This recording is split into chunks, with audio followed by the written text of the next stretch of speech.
nummer Tranen met Tuten. Entourage!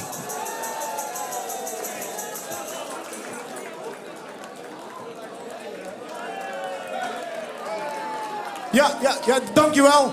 We zijn entourage van de gemeente Meersje. We hebben een liedje gemaakt over de emoties van de Vastelovend. Soms lopen die de tranen over de wangen van het lachen, maar soms ook wel eens van het janken.